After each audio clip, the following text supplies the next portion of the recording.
ما تقدم من ذنبه آمين. فقل ما تسمعون واستغفر الله لي ولكم فاستغفروه من كل ذنب إنه هو الغفور الرحيم. All praise be to Allah subhanahu wa ta'ala. We praise Him, we thank Him. Indeed, I bear witness that there is no God worthy of worship but Allah subhanahu wa ta'ala. We send our greetings and blessing upon His Prophet and Messenger Muhammad sallallahu alaihi wasallam, his family and his companions. We continue with fasting, which is the third part of fasting. Fasting excuses is the topic. Allah subhanahu wa ta'ala created His creations and knows what they are going through, from health-wise or sickness, which might be a reason they cannot perform worship. Also, it can be a burden for them to fast. Then Allah subhanahu wa ta'ala made fasting an obligation. From the break of dawn until sunset. Since the fasting individual can fall into an excuse that prevent him or her from fasting, here are some of the reasons that you can break your fast. Traveler and the sick, you are permitted to break your fast. Then you can fast at a later time. And the distance for a traveler is equivalent to walking a whole day, approximately 53 miles. And this is a burden or a hardship for someone to fast. As for the type of sickness that excuses you from fasting, the scholars have different opinions. Some say it's when you can pray sitting down, and some say it's being sick. But if you fast, it gets worse. Others say if you fast is not making you ill, then break it. If not, fast. Al-Qadri said the scholars have different opinions in traveling that excuses you from fasting, besides Hajj or Jihad. Also, it relates to visiting blood relatives or seeking work to feed your family. As for business or anything like vacationing, is not considered traveling and is not permissible, or it's both. Some say you can break your fast, and some say you must fast. But it's an excuse if you travel. Allah subhanahu wa ta'ala have mercy. He excuses the sick and the traveler to break their fast. And then they fast a later time. And this is only in Ramadan. Also the elderly and the old. Allah subhanahu wa ta'ala permits the old who cannot bear to fast to break their fast and give instead of charity the amount of a miskin each day. In the pregnant and the breastfeeder, if they fear for their health or for the fetus or for the baby, the scholars allow them to break their fast.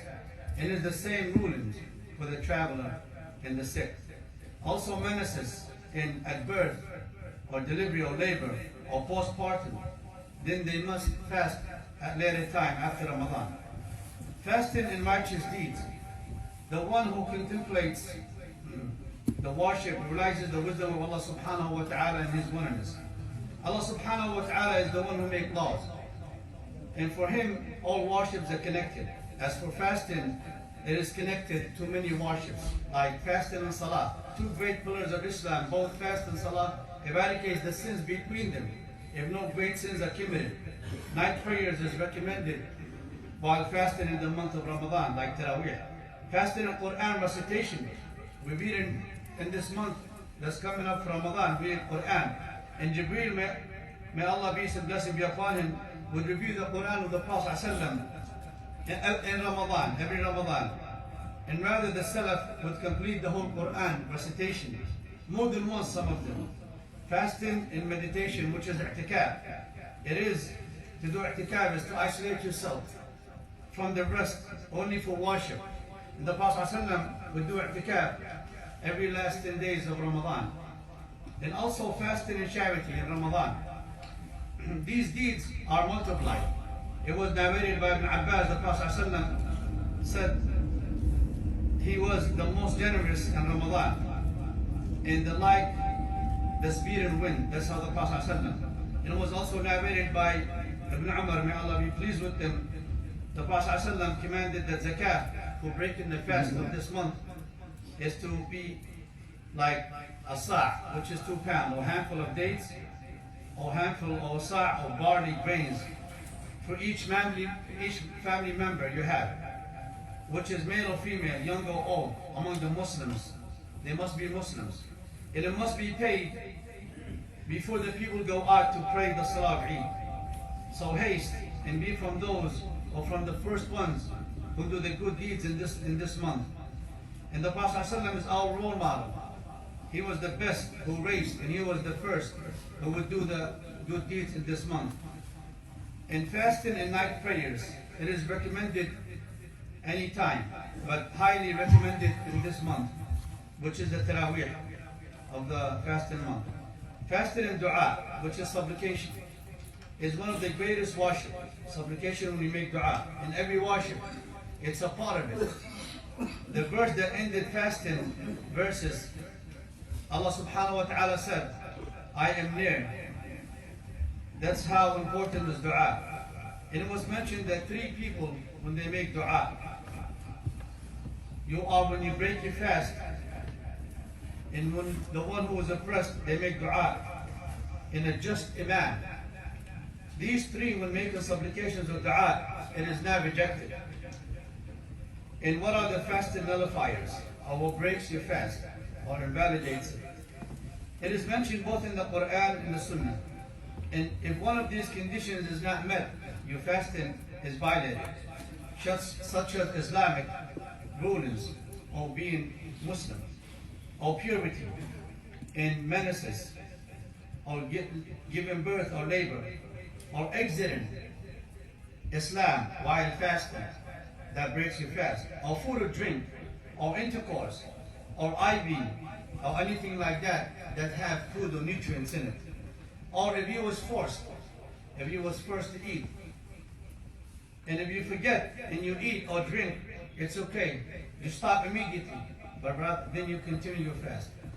And also what breaks your fast, but you must fast at a later time, or give a kafara or penitence.